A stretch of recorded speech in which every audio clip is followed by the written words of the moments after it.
आदाब दोस्तों। आज हम बात करेंगे अम्बेडकर नगर के से भ्रष्ट तो नहीं लेकिन भ्रष्टतम अधिकारी जिला पंचायत राज अधिकारी श्री अविनाश कुमार श्रीवास्तव के बारे में। ये जब से अम्बेडकर नगर आए थे इन्होंने ट्रांसफ़र पोस्टिंग का एक धंधा चालू कर रखा था।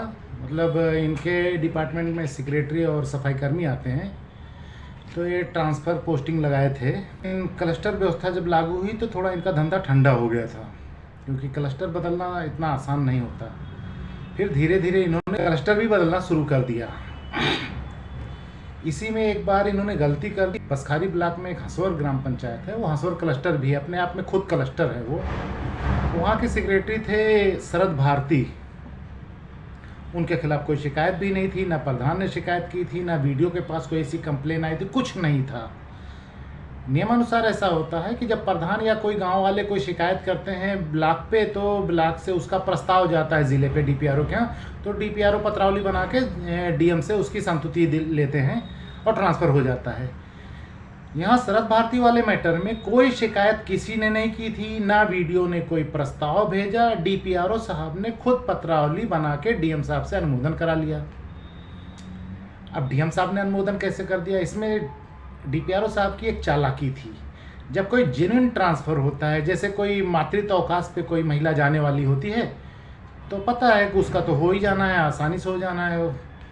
तो उसका जब ट्रांसफ़र के लिए लेटर बनाया जाता है तो उसके गाँव को लिखते हुए नीचे एक और लिख देते हैं हंसवर, और उसमें लिख दिया कि हंसवर में शरद भारती को हटा के इनकी जगह पे रवि पटेल को कर दिया जाए। ये आदेश उन्होंने 6 मार्च को बनवाया।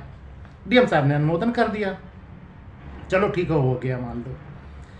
लेकिन फिर पता नहीं क्या हुआ, एक दूसरे सेक्रेटरी साहब हैं, उन्होंने क्या प्राण प्रतिष्ठान कर दी डीपीआरओ साहब की, क्या चढ़ावा चढ़ा दिया कि जो अभी 6 मार्च को ट्रांसफ़र हुआ था वहीं 5 अप्रैल को फिर रवि पटेल को हटा दिया गया वहाँ से।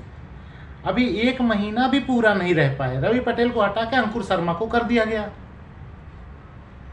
और इसमें भी डीएम साहब से अनुमति ले ली गई। इसमें भी विकास खंड से कोई प्रस्ताव नहीं आया था। खंड विकास अधिकारी से मैंने आरटीआई लगा के पूछा तो उन्होंने कहा हमारे यहाँ से कोई प्रस्ताव नहीं गया है, ना हमें इसकी जानकारी, आप ऊपर के स्तर से पता कीजिए।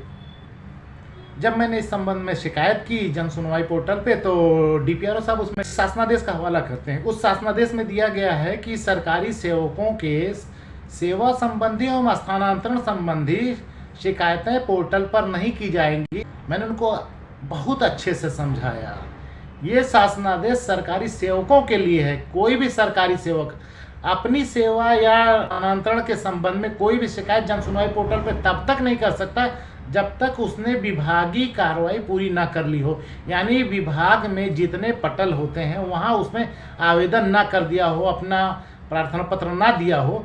जब ये सब पूरा कर चुके और उसका ना हो तब वो जन सुनवाई पोर्टल पे डाल सकता है।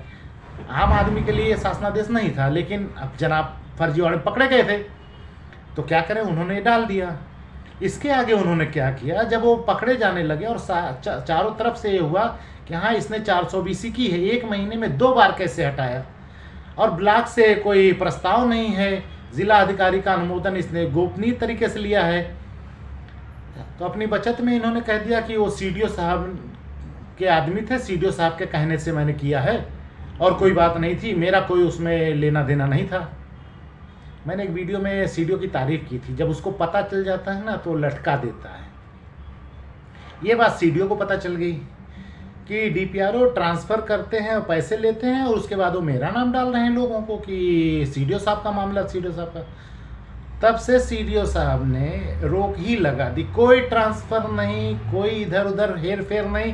अब तो मातृत्व अवकाश का भी कोई ट्रांसफ़र लेने या छुट्टी लेने में डरती हैं जो महिला कर्मचारी हैं कि सीडीओ साहब पता नहीं देंगे कि नहीं देंगे, क्योंकि वो उसके नाम पे आ गया ना भाई कि सीडीओ साहब पैसा लेते हैं या सीडीओ साहब सेटिंग लगाते हैं, उनके आदेश से हमने किया था। हालांकि करता सब यही था, जो अविनाश श्रीवास्तव है डीपीआरओ यही करता था।